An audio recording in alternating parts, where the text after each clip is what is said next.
Good morning, everybody. Bright and early. Thanks for coming out here today. Today we're going to be discussing live therapy. So what is live therapy? Less invasive ventricular enhancements with the Revivant device. We have thought leaders in the field that are going to help discuss this device and novel therapy today. So the whole purpose of THT is to get a bunch of thought leaders together, think about novel interventions that can add to guideline-directed medical therapy to improve outcomes in patients with heart failure. And that's what we're going to do today. And hopefully we'll have a live discussion, or a lively discussion with our panelists. I'm going to introduce our panelists here. We have Dr. Greg Stone, who comes to us from Mount Sinai here. Can you guys hear me okay? Yeah, okay, sorry, I thought somebody said speak up. Dr. Stefan Anker, he is coming to us all the way from Germany. He's at, is it Charité? Charité. My American accent, and trying not to butcher his place of employment. Dr. Rishi Puri is coming to us from the Cleveland Clinic. Dr. Ryan Tedford from warm and sunny MUSC, he's a heart failure cardiologist there. And then Dr. Patrick Klein, I think he's joining us virtually, right, from the, he's on his way. Okay, so not just virtual, but actually in real life. So the agenda is laid out here to the left. The important thing is we're going to have our panelists give their talks today, and then that last 15 minutes, we're going to get into kind of a didactic, hopefully engaging discussion. This is a smaller room, too. So if you have questions, we have the ability to have you guys engage with us and shout out questions and talk with us. So why are we talking about live therapy? Well, we know without a doubt that heart failure in the United States and across the world is exploding. Our interventional cardiologists have done a wonderful job with door-to-balloon times, opening those vessels, but patients are living with some degree of cardiomyopathy. You add that growing obesity, diabetes, hypertension, and you just see a marked increase in heart failure across the world. We all know the financials, right? We know that heart failure is expensive, $21 billion of medical costs, expected to be close to $50 billion by 2030, more than 6 million Americans with a cardiomyopathy diagnosis. So what is live therapy? So the concept is looking at energetics and improving contractile function of the heart. So you have a normal heart that sustains acute myocardial infarction, has eccentric remodeling. We're using the law of Laplace, and we're thinking about how this increases wall stress, increases myocardial oxygen consumption.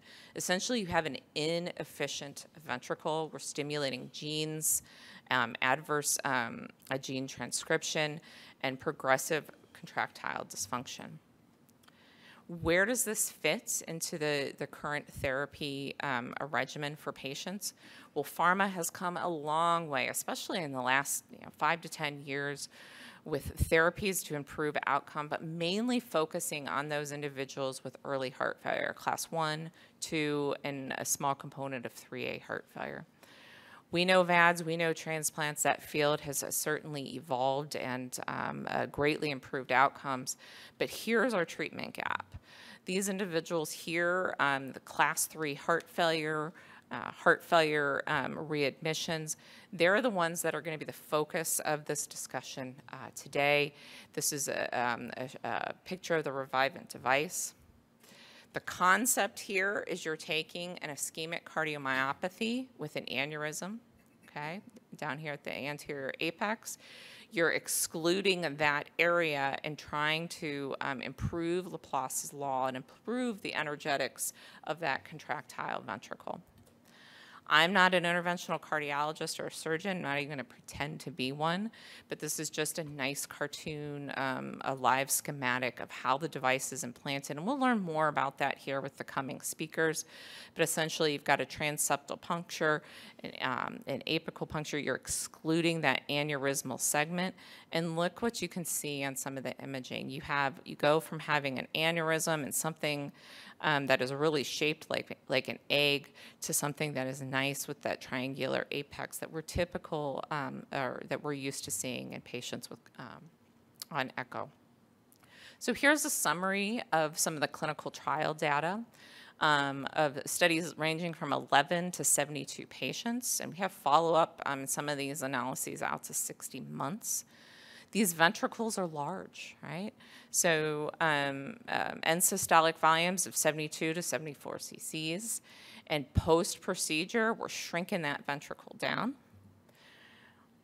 Does that lead to improved EF? Yes, it does. So we're seeing improvements in ejection fraction on the order of 25 to 35%. When we improve ejection fraction, patients feel better, right?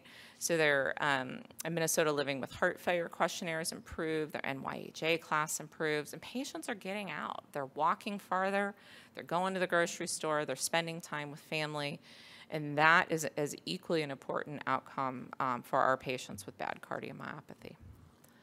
You can't talk about a device without thinking about safety. So let's look at that. So this is a study of 72 patients over in Europe. There was 1 patient mortality from anaphylactic shock. There was 1 patient out of the 72 that had major bleeding requiring blood transfusion. And there was 1 patient with tricuspid insufficiency. How does that relate to other interventions that we think about, the TAVRs, the mitral edge-to-edge repair? Certainly very comparable and very acceptable safety profiles in studies to date. BioVentrix is the company that owns the Riviant device and live therapy, and in their pipeline, they have other novel things that we can consider and discuss. So one of those is injection of alginate implants. These are microspherical particles that we'll talk a little bit about today. And essentially, you're providing a scaffolding within the left ventricle to try to improve, again, the energetics of LV contraction. Some publications on this. I'm not going to spend a ton of time on this, but the purpose of THT is to think outside the box and think how we can move beyond just medical interventions to improve patients with cardiomyopathy. So with that, we're going to start our discussion today on live therapy and potentially at the end talk a little bit about the alginate microspheres. All right, thank you.